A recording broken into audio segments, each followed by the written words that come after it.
ఒక దట్టమైన అడవిలో ఒక చిన్న పక్షి ఉంది. దానికి ఒక విచిత్రమైన అలవాటు ఉంది. మెమరీస్‌ని స్టోర్ చేసుకోవడం అనమాట. మెమరీస్‌ని స్టోర్ చేసుకోవడం ఎలా ఆలోచించి ఒక చిన్న రాయి తీసుకొని దాని మీద ఆ రోజు ఒక మంచి ఏదైనా హ్యాపీనెస్ జరిగితే హ్యాపీ మూమెంట్ ఉంటే దాన్ని రాసుకునేది. ఒకవేళ ఏదైనా తనకి బాధకు గురి చేస్తే దాన్ని రాసుకుండేది. అలా రాసుకుంటూ ఉండేదనమాట. ఎప్పుడైనా ఖాళీ ఉన్నప్పుడు చూసుకుంటే తనకి అవి విషయాలు గుర్తొచ్చేవన్నమాట. అలా ఒక మెమరీస్‌ని తయారు చేసుకోవాలని అనుకుంది. అలాగే చేస్తుండేది. దాన్నేమో ఒక క్లాత్‌లో కట్టుకుని అలా కట్టుకుని ఎగిరేది.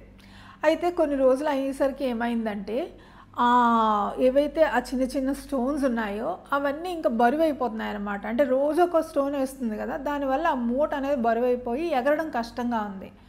అలా వెళ్తూ ఉంటే ఒకసారి ఒక గుడ్లగూబ కనిపించింది. అవి 2 ఫ్రెండ్స్ ముందు నుంచి. తనతో చెప్పింది, మిత్రమా ఇలా నా బ్యాగ్ చాలా హెవీ అయిపోతుంది, ఏం చేయాలి అని.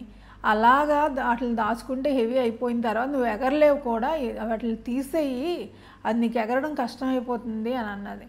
నేను తీసేయలేను, నా మెమరీస్ని గుర్తుంచుకోవాలనుకుంటున్నాను అన్నది.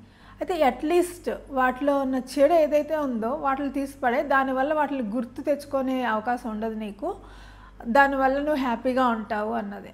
అలాగే అని అలా చేసింది. అయినా సరే ఇంకా ఎక్కువైపోతున్నాయన్నమాట. మళ్ళీ చెప్పింది, మిత్రమా ఏం చేయమంటావు, చాలా ఎక్కువైపోతుంది, దానివల్ల నేను ఎగరలేకపోతున్నాను అని. అంతే, ఏదైనా అంతే, మనకి ఎక్కువ అవుతుంది కొద్ది, బరువు ఎక్కువ అవుతుంది కొద్ది మనం ఎగరలేము, కొన్నిటిని మనం వదిలేసుకోవాలి అని.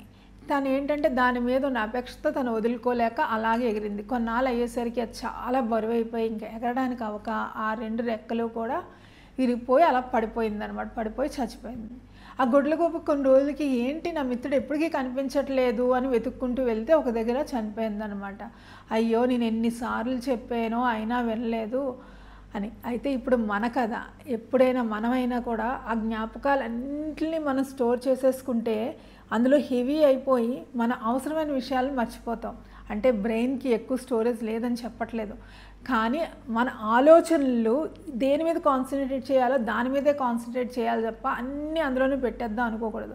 మన ఆలోచన విధానం వల్ల చాలామంది సక్సెస్ అవ్వలేకపోతున్నారు. ఎందుకంటే చాలామంది చేస్తున్న పని అదే, అన్నీ చేసేద్దాం అనుకుంటే అన్నీ చేసేయడం కాకుండా నీకేది నచ్చిందో అది చేస్తూ ఉంటే నీకు సంతోషాన్ని ఇస్తుంది. అన్నీ చేసేద్దాం అనుకుంటే అన్నీ కలిపి ఒక బరువు అయిపోయి ఏది చేయలేకపోతాం. కాబట్టి ఈ కథ నుంచి మనం ఇది నేర్చుకుని మనం ఏం చేయగలమో, మనకి ఏది ఆనందాన్ని ఇస్తుందో దాన్ని చేద్దాం. దానివల్ల మనం విజయవంతం అవుతాము, అలాగే పక్కదారి పట్టకుండా కూడా ఉంటాం. మీరేమంటారో కామెంట్ చేసేయండి.